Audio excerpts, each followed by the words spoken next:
Last week we had hard hat area, caution. Today, I know it's going to be one of those kind of dark messages. It's where you say, oh, wait a minute, Pastor John, I'm not sure I came to the right church, huh? Let's put up there on the screen this, the visual here. As we look at the demolition, we see that the china closet, a guy named Solomon is going to take out the sledgehammer. There we go, there. Let's bring the camera over here. There we go. The sledgehammer is coming out. And we're going to do some hammering that's coming. We are good to go. And then we see something. We know this message. We see it everywhere in our lives. I'd like you to read. Oh, no, let's see. This isn't a biblical text, so you can't read with me. A man named Robert Herrick, in his poems, a poem called To the Virgins, to make much of time. You probably don't know this one until I start to read it. It became popularized by Dead Poets Society back in the 90s, 80s and 90s. Maybe it was 88, something like that. He says, gather ye rosebuds while ye may. Old time is a-flyin'. And this same flower that smiles today, tomorrow will be dying. Whoa. Have you ever thought about that for a second? Flowers are beautiful, aren't they? Valentine's Day. You get the flowers, you give them, and then you put them in the water, right? The vase, the vase. You put that little sugary kind of a thing to keep them alive, and hopefully they do stay alive. Or you forget and they just sit there. Have you done that? And they start to just do this, right? Well, the only reason why the flower does this is because he's disconnected from the vine, from the branch, from the sap that was going in. But even if it is connected, you know, flowers are beautiful in their time, but then they go away. The fall comes. The leaves, if you're over on the East Coast, the leaves start to turn golden and all different colors of red, and they fall, and that is, they fall and they cover the roots of the tree for the winter. And then all that thing, all of those leaves become like food for the plants. Gather ye rosebuds while ye may. He's saying, take note. Gather the things you can at the time you have them, because it's not forever. The glorious lamp of heaven, the sun, higher he's getting, the sooner will his race be run, and nearer he is to setting. He's talking about the sun in the sky. You look up and you can see, and right now the sun is over on this side.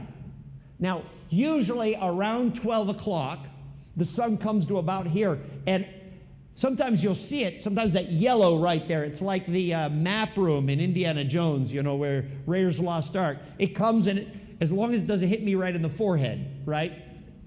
It comes through. But that sun continues to move. And actually, we know from scientific observation that it's because the earth is turning. The sun is placing. But to us, it's moving. And it's going there. And Robert Herrick says, if it's in the mid-noon, it's good, but that means one moment it's gonna go down. No matter what good there is, that good we see will disappear at some point or another. What do we do with the time in between? Are you with me? That age is best, which is first, meaning the young, right? when youth and blood is warmer. But being spent the worst and worst, times will succeed the former. That's poetically saying that when you're young, you're warm and happy and you're all over the place, and then we get older, and what happens? The hair starts to, right? The body starts to sag in areas we don't want it to sag. And that's not just the girls, but the guys too, right? It's all of us. We're sagging in all different places as you get older and older. This is the thing. We all have a date on us. And you know what's funny is today, in today's culture, it's no different than any other culture. We like to think that now we worry about, oh, that's dated. Ever heard that? Oh, that's dated. Well, guess what? If Jesus does not come before this, in 2050, people will look back at all of us that are dated in 2023 and go, ha, ha, you guys thought that? Whatever. Oh, what is that? Who are these? What are these? You ever see bell bottoms? They were really cool in the 70s. Actually, they've kind of come back, sort of. You still can't use them like a parachute when you jump out of a plane. You still, but you know, I mean, welcome to style. And fortunately enough, you know, in today's culture, there's so many different styles and it changes so fast. If you wear a style, within about 30 seconds, it will be done, right? That's just how it is. It used to be there were times, but now it's fast, fast, fast. A lot of that comes down to our culture, which enables all of us to feel like we're never actually in a home at all. So he ends it with, then be not coy, but use your time, while ye may go marry.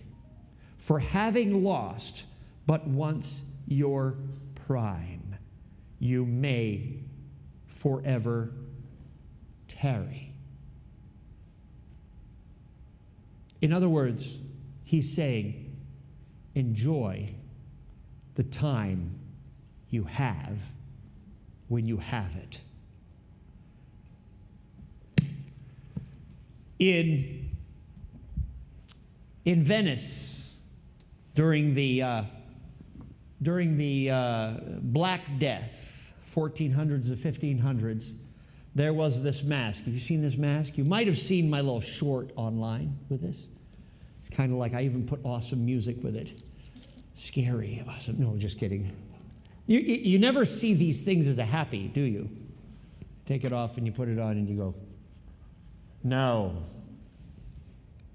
Do you know why it has a big nose? It's not because it's John Aitken's. I do have a big nose. But you see that? You know why this is here? This is the original N95 mask. Okay.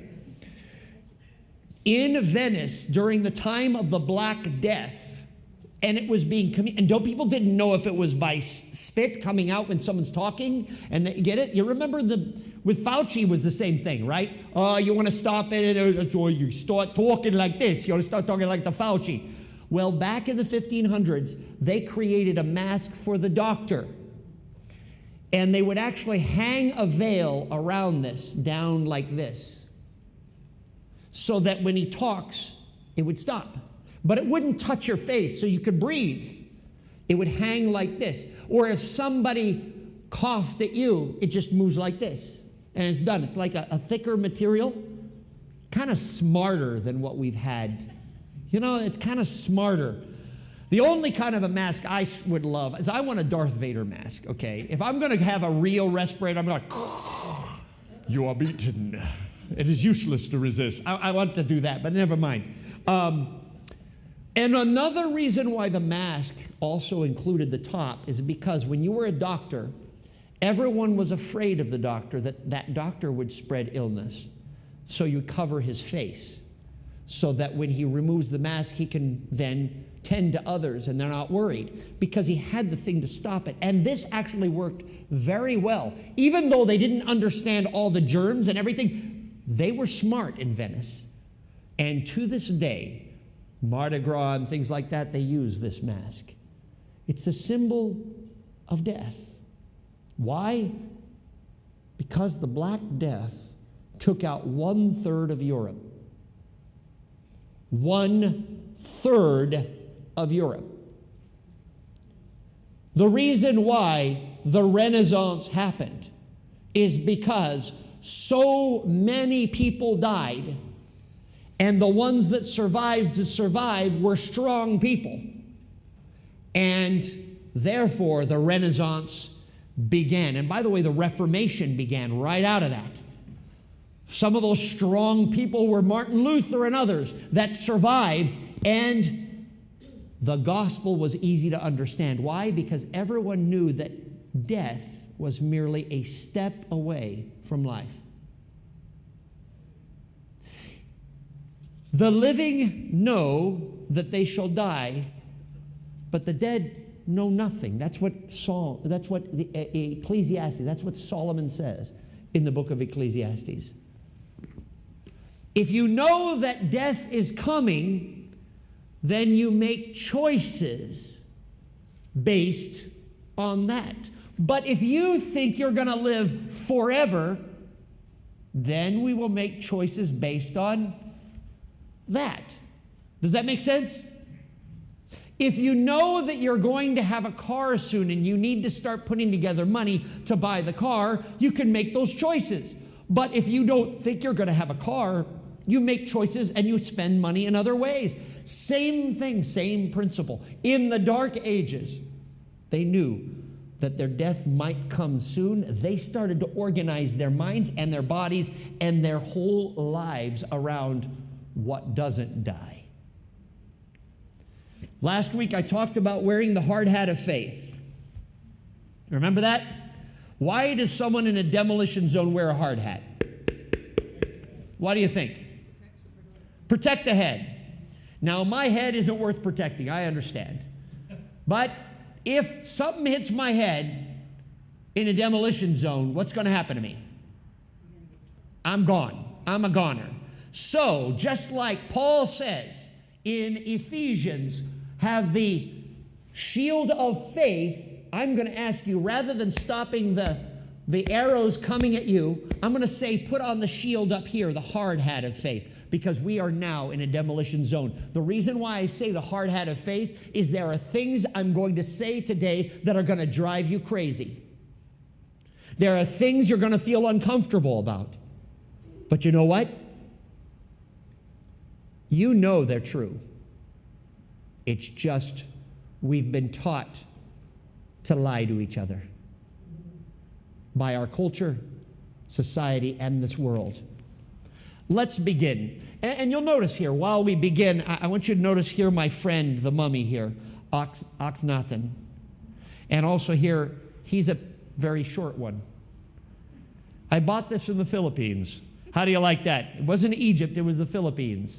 I'm not going to show you what's inside because it won't be very exciting. Also, we have the Grim Reaper here.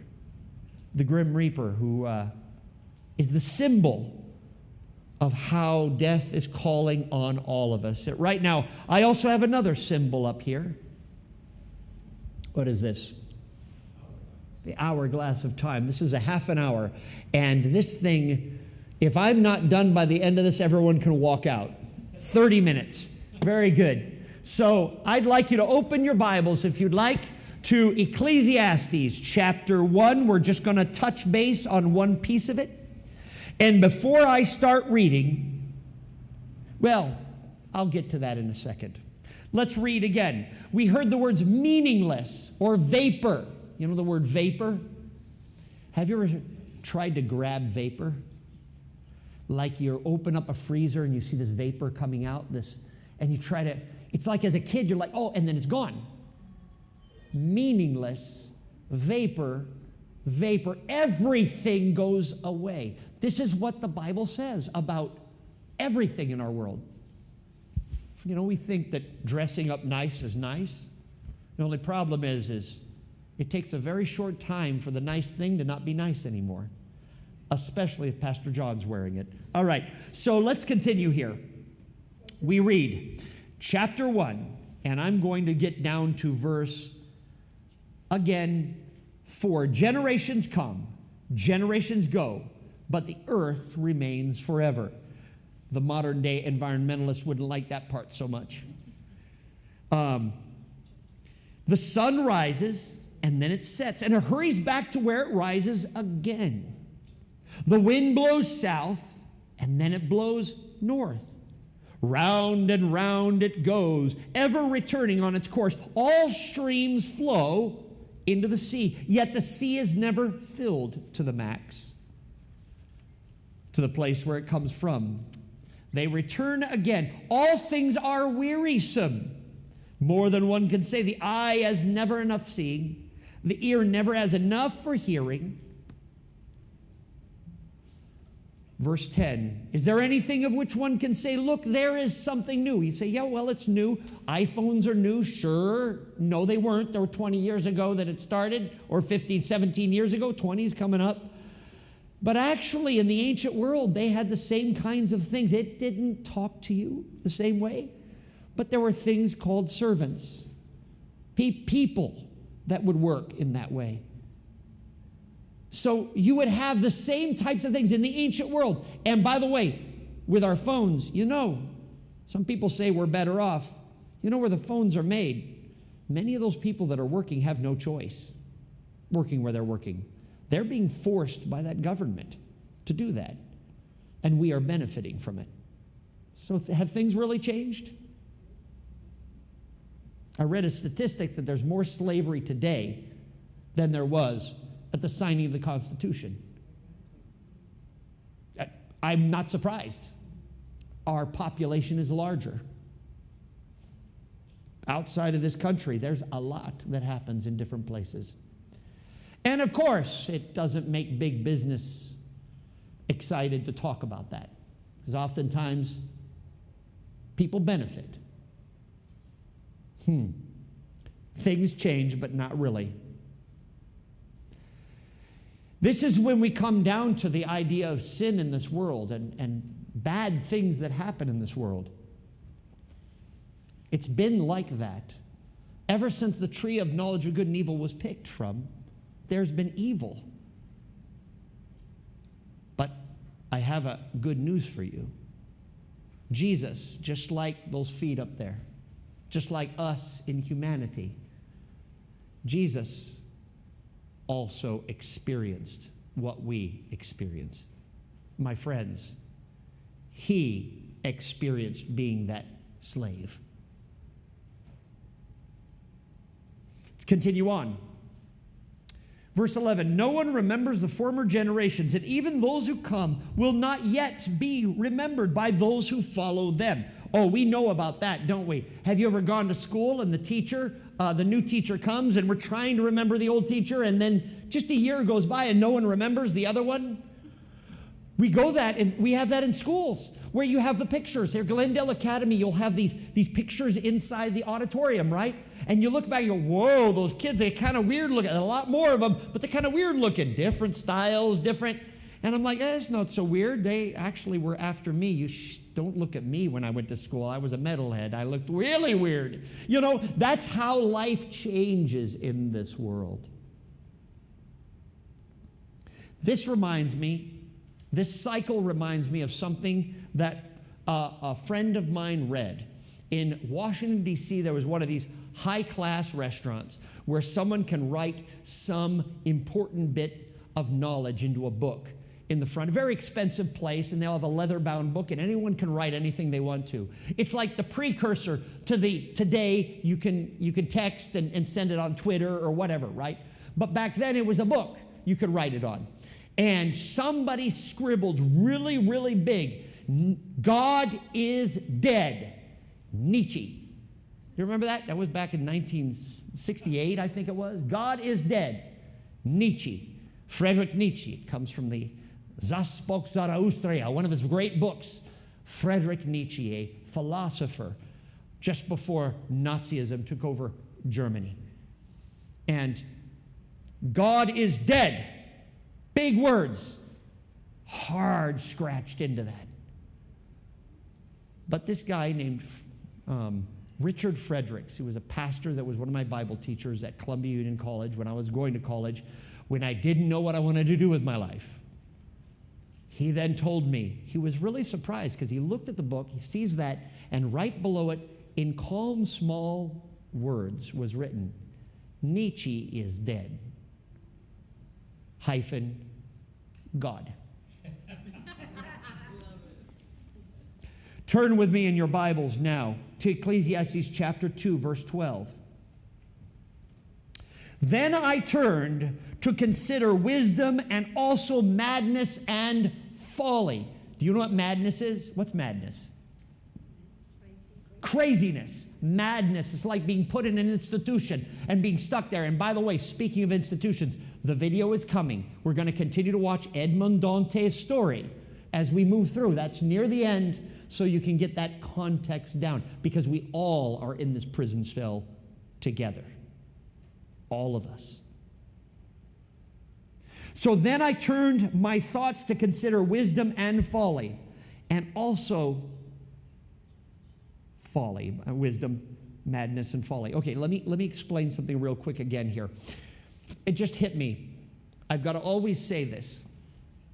When you see the word wisdom in the Bible, many of us in the West, Western culture, think that wisdom means like God puts some kind of jelly inside you that's wise, right? I've been given wisdom. Boom. Now I do everything perfect. Do we think that? Thank you, Sherry. Wisdom is like, if you're wise, that means you don't make mistakes. That's kind of how we think of it, right?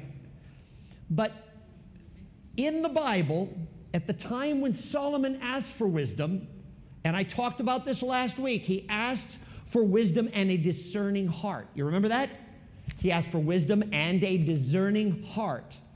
And as he did that, God said, because you have asked for wisdom and not money and not honor and not fame, I will give you those other things.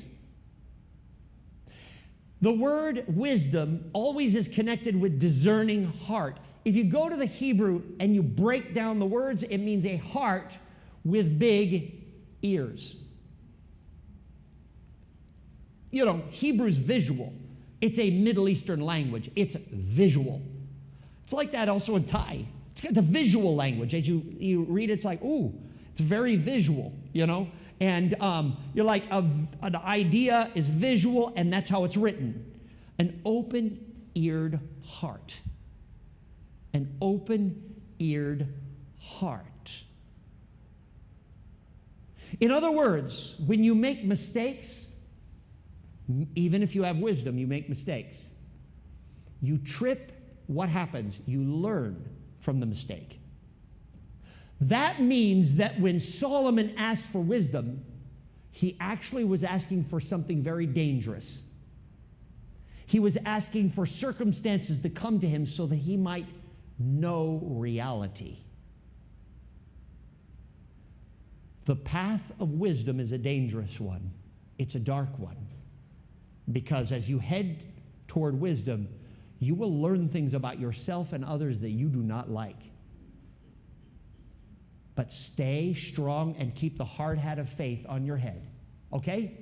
You with me on that? So I continue to read here. So I considered wisdom and also madness and folly. What can the king's successor do that hasn't already been done? This is in chapter 2, verse 12. And you'll notice I jump around because this is how Ecclesiastes works. It jumps around. Wisdom literature always jumps around. What more can a king's successor do than what has already been done? I saw that what has already been done, and I saw wisdom is better than folly, just as light is better than darkness. The wise have eyes in their head, meaning they're learning from what they experience, right? While the fool walks around in darkness. The fool keeps doing the same thing over and over. They get a hangover, they say, I'm never going to do it again, and then the next week when their friends are going out and he knows they're going to drink, he does it again. The fool keeps doing the same thing, expecting a different result, right? Kind of reminds me of Hollywood right now. Just keep doing the same thing over and over and expect it to work. Well, we're just going to ram it down your throats again and again. It's not working. You're losing money. Welcome to foolishness. The fool walks around in darkness. But I came to realize, verse 14, are you with me? Chapter 2 of Ecclesiastes, verse 14. But I came to realize that the same what? Fate overtakes them both. Did you hear that? So I said to myself, this is Solomon now, I said to myself, the fate of the fool will overtake me as well. Then what do I gain by being wise? This is what the text says. I said to myself, this too is vapor, it's meaningless. For the wise, like the fool, will not be long remembered. And we know this. There are very wise people that you've had in your life. And when they leave your life, have you ever forgotten about them? And then you go, someone says, oh yeah, I remember that. Well, you know, it doesn't take long for Alzheimer's to work. I myself, you know, one thing that's hard for a pastor is I'm supposed to remember names, right? I better remember names. The only problem is when you're in a church where there's people that always are coming through. They come here and then they go, and then they come here and then they go. It's like every month, so I'm trying to hold on to the name with a face, and other names come, and the other one, you know, it goes in this ear, and guess what happens? It starts to fall out that ear. And this is how life is. Life is a bit of a mirage. I'd like you to look at this life and death thing. See this up here? Take a look at this real quick. This is an anagram. What did it just turn into? My friends, life and death are an illusion. It exists, but we all are in that illusion. There is a real world that God has for us, but this world is short term. Verse 16 of chapter 2 in Ecclesiastes, for the wise, like the fool, will not be long remembered. The days have already come when both of them will be forgotten. Like the fool, the wise also must, what? Die. And the closing song for today is, it's always, Pastor John, what is it? So negative. Realistic. Not negative. Real. You know, the problem that most people have with us in churches, I'm going to be very real with you right now. The problem with that most people have with churches is it's like a drug. That's what, remember, who said there was an opiate of the people? Karl Marx, that religion is the opiate of the people, is the drug of the people. And we have that on Sabbath or Sunday mornings. You go to church, you feel you're dragging yourself out of bed, and I need the shot. I need the shot, God. Come in, rah, rah, rah, boom, in the arm. Ah, I feel good. And then Sunday happens, or Monday, and someone cuts you off on the road. Or maybe even on that evening you get into an accident. Maybe you find out your bank account has dropped way below it's supposed to, and all of a sudden, everything floods back. All the Jesus stuff is gone. It's survival. Survival is fight or flight. This world wants you to be in fight or flight, because then you will get on your knees to what the world wants. What I'm talking about here is not a drug. Don't come to my church to feel good. Come to my church to know Jesus, so you may change and become amazing. Are you with me? So we're going to be real here. It's not negative, it's real. And by the way, speaking, the Buddha understood this. You know, Gautama Siddhartha, he read the book of Ecclesiastes. You can tell. Next week, I'm going to go into his story a little bit about how he mirrored this very text.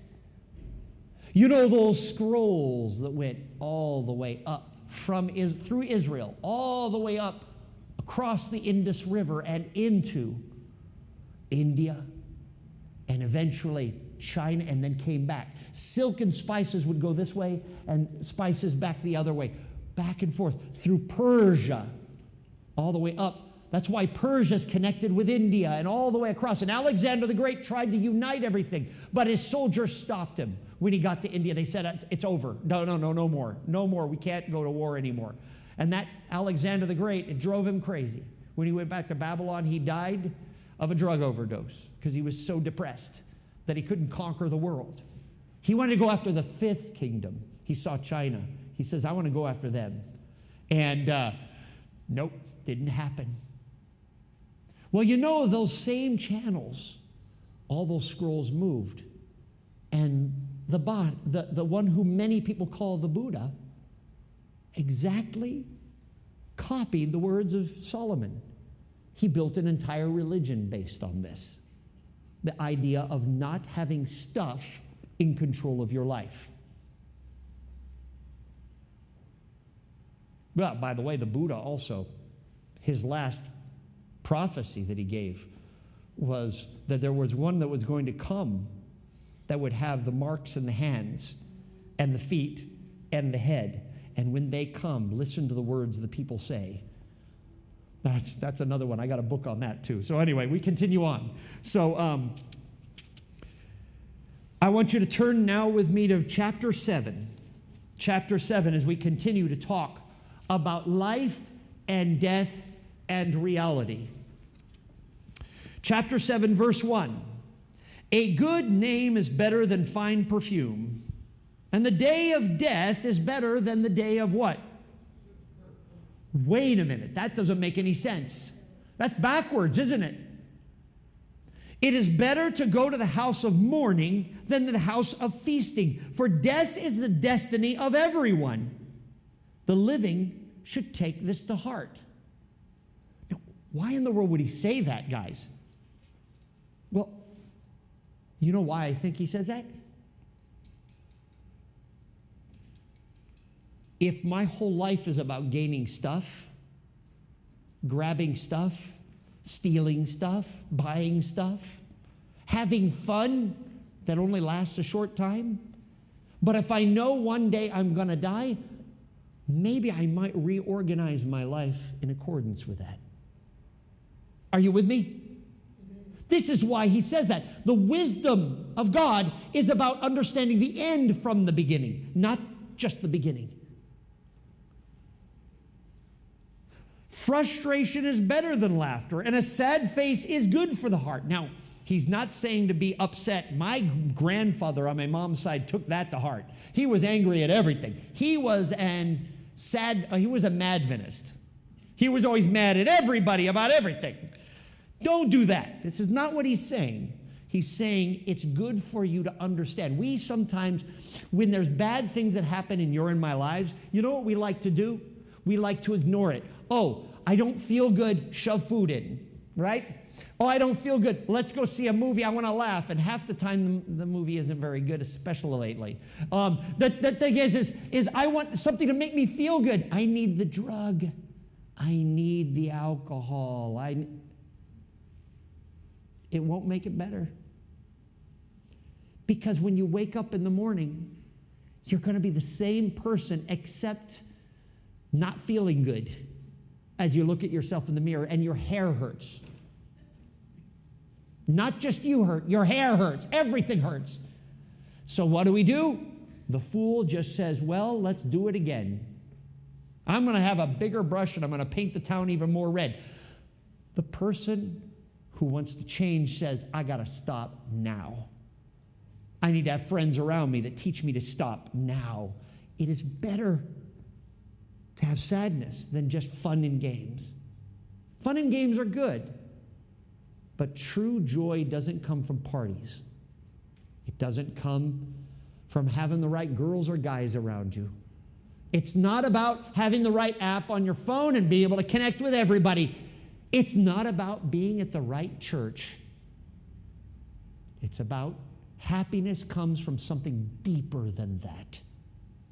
Eternal, and we're going to get to that because it is a gift from God. Let's continue to read. I want you to move now down to chapter 9.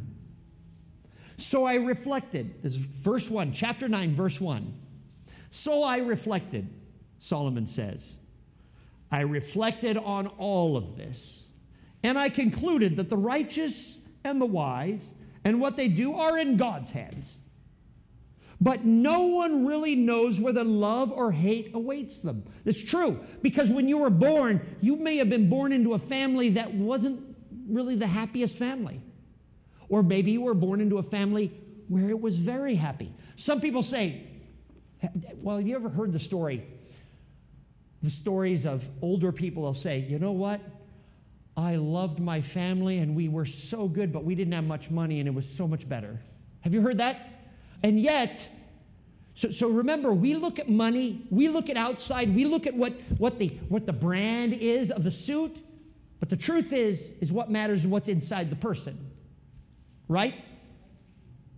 We like to look on the outside and hang and dangle the fake fruit on the outside of the tree to make it look good.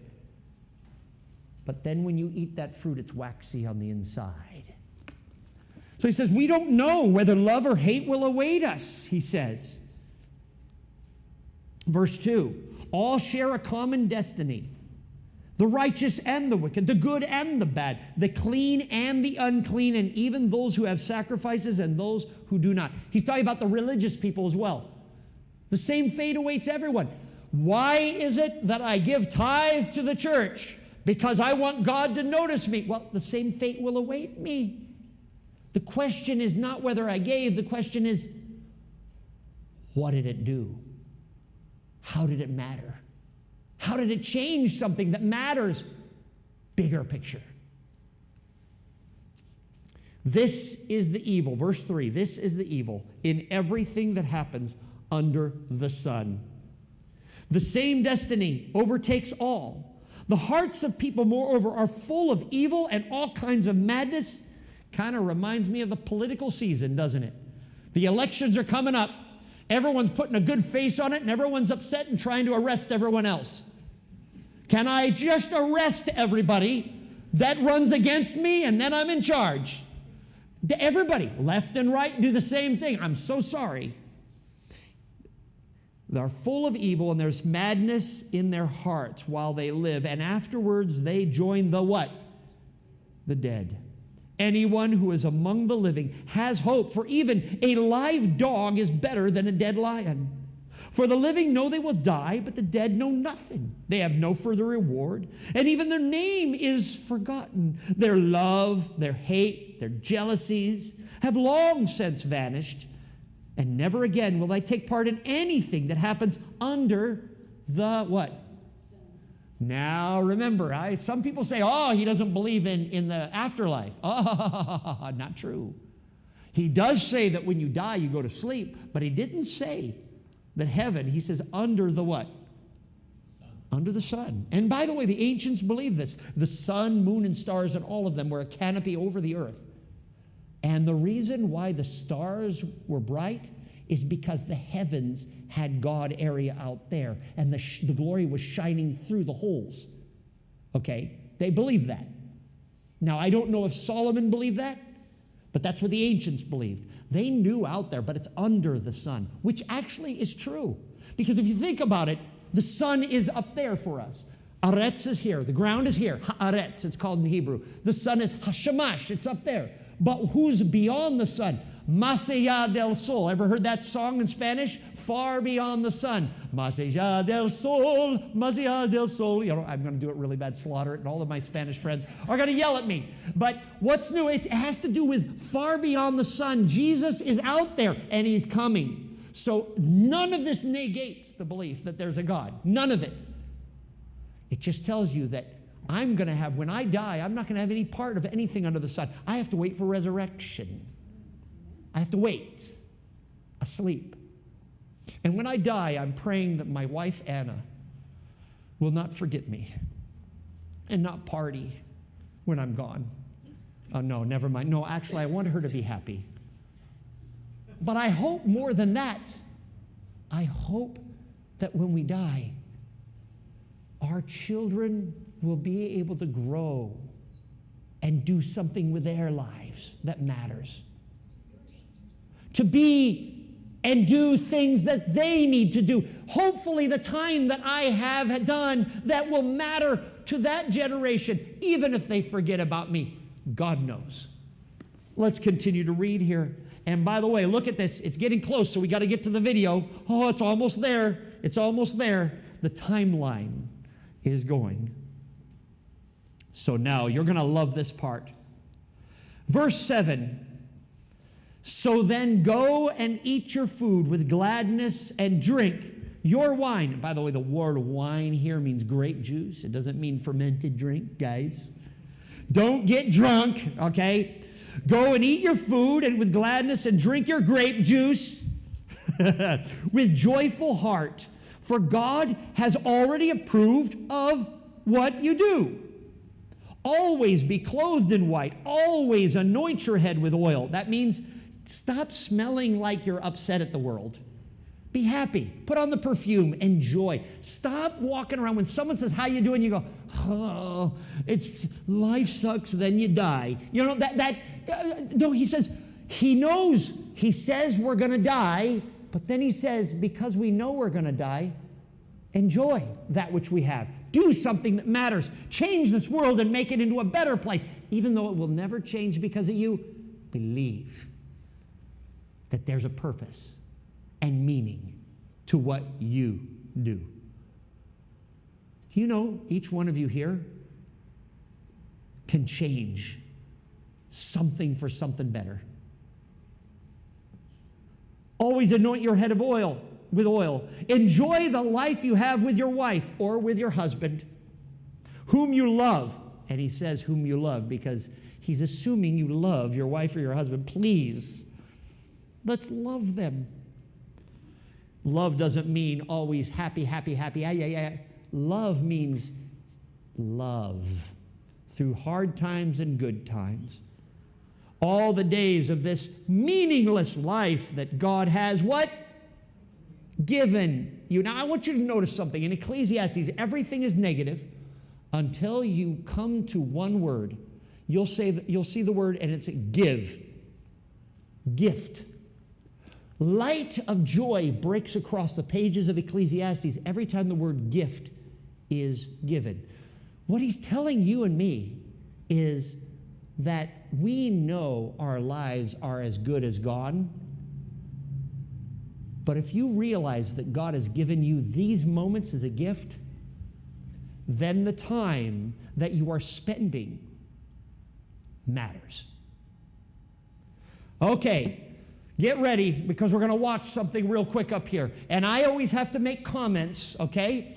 And Matthew, let's turn up the volume up there and make sure everyone can see this. Edmond Dantes entered the prison cell. He was, remember last week, he was told, oh, I know you're innocent. You wouldn't be here if you were not innocent. Yeah, we're just going to treat you like dirt because we enjoy it.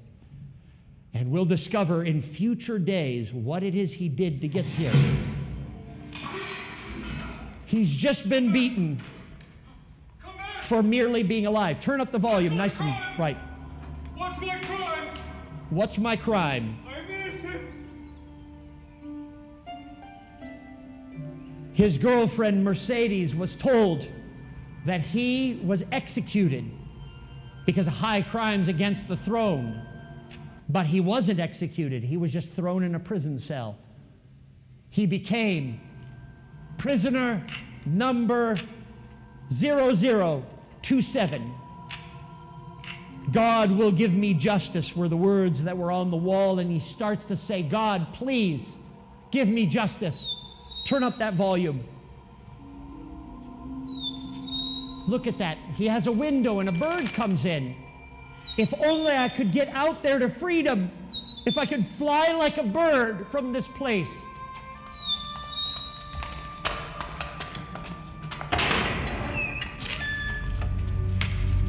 Happy anniversary, Don. He now will be Till beaten. next year. Every year, he's given a whipping to remind him of the time in which he has, and he continues to write, God will give me justice. Has it really been 4 years, Daddy? 4 years. Don Toll? Don told What him. is his name? What's this guy's name anyway? You know, all of us are like him in our lives. You experience pain and sufferings, perhaps been beaten down maybe by your parents, by your spouse, by your friends, by this world, by your boss, treated like you're a piece of meat, and you start to say, I don't care anymore. I don't care. I don't believe God will give me justice. He doesn't exist. Until something happens. Alexander Dumas wrote this story in 1844. He released it for a time in which we now live. He tries to commit suicide.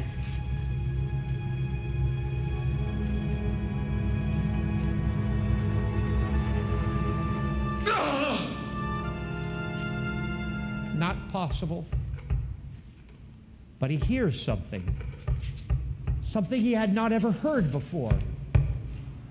After many years in this prison cell, he hears rustling below.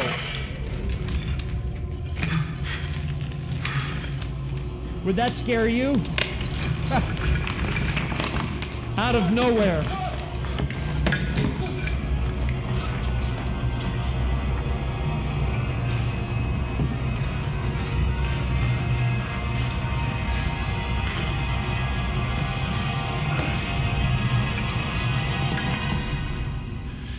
Oh. Have you heard stories of those trying to do the prison break, digging? But I was under the impression that I was digging towards the outer wall. Prisoner 0027 now beats prisoner 0034. Abe I have been a prisoner in Chateau d'If for 11 years, 5 which have been spent digging this tunnel. He says, I was under the impression that I was going to get out, but I ended up going to you. 519 stones in my walls. I've counted them many times. All the stones have been counted. But have you named them yet? Have you named them yet?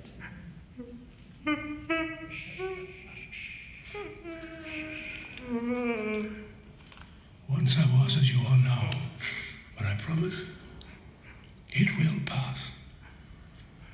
I promise, I promise.